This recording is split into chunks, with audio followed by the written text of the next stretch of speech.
Hello and welcome back to my vlog. We're on to part 5 of Flatland. And it's section 4 concerning the women, part 1 of 2 parts. It was fairly lengthy. If our highly pointed triangles of the soldier class are formidable, it may be readily inferred that far more formidable are our women. For if a soldier is a wedge, a woman is a needle, being, so to speak, all point, at least at the 2 extremities. Add to this the power of making herself practically invisible at will, and you will perceive that a female in Flatland is a creature by no means to be trifled with. But here, perhaps, some of my younger readers may ask how a woman in Flatland can make herself invisible. This ought, I think, to be apparent without any explanation. However, a few words will make it clear to the most unreflecting. Place a needle on a table. Then, with your eye on the level of the table, look at it sideways, and you see the whole length of it. But look at it endways, and you see nothing but a point. It has become practically invisible. Just so is it with one of our women. When her side is turned towards us, we see her as a straight line.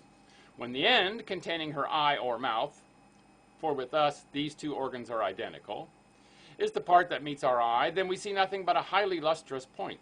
But when the back is presented to our view, then, being only sublustrous, and indeed almost as dim as an inanimate object, her hinder extremity serves her as a kind of invisible cap. The dangers to which we are exposed from our women must now be manifest to the meanest capacity in Spaceland.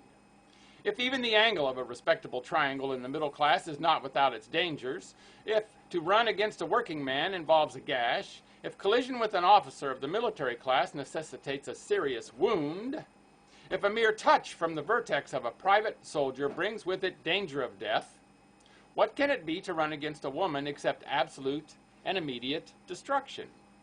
And when a woman is invisible, or visible only as a dim sublustrous point, how difficult must it be, even for the most cautious, always to avoid collision? Many are the enactments made at different times in the different states of Flatland in order to minimize this peril.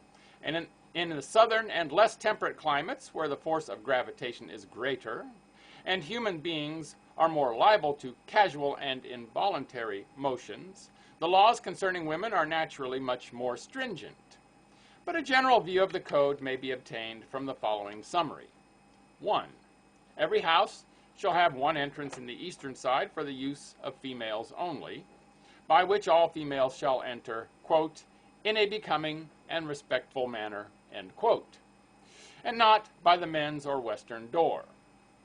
Note, when I was in Spaceland, I understood that some of your priestly circles have in the same way a separate entrance for villagers, farmers, and teachers of board schools. Spectator, September 1884, page 1255, that they may, quote, approach in a becoming and respectful manner, end quote. 2. No female shall walk in any public place without continually keeping up her peace cry, under penalty of death. 3. Any female duly certified to be suffering from St. Vitus's dance, fits, chronic cold accompanied by violent sneezing, or any disease necessitating involuntary motions, shall be instantly destroyed. In some of the states, there is an additional law forbidding females under penalty of death from walking or standing in any public place without moving their backs constantly from right to left, so as to indicate their presence to those behind them. Others oblige a woman when traveling to be followed by one of her sons or servants or by her husband. Others confine women altogether to their houses except during the religious festivals. But it has been found by the wisest of our circles or statesmen that the multiplication of restrictions on females tends not only to the debilitation and diminution of the race, but also to the increase of domestic murders to such an extent that a state loses more than it gains by a too prohibitive code. For whenever the temper of the women is thus exasperated by confinement at home or hampering regulations abroad, they are apt to vent their spleen upon their husbands and children. And in the less temperate climates, the whole male population of a village has been sometimes destroyed in 1 or 2 hours of simultaneous female outbreak. Hence, the 3 laws mentioned above suffice for the better regulated states, and may be accepted as a rough exemplification of our female code. After all, Our principal safeguard is found not in legislature, but in the interests of the women themselves.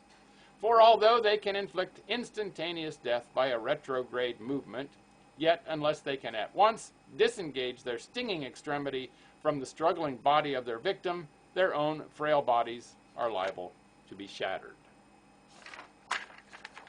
That's part one about the women. Part two tomorrow. Pretty odd place, this Flatland.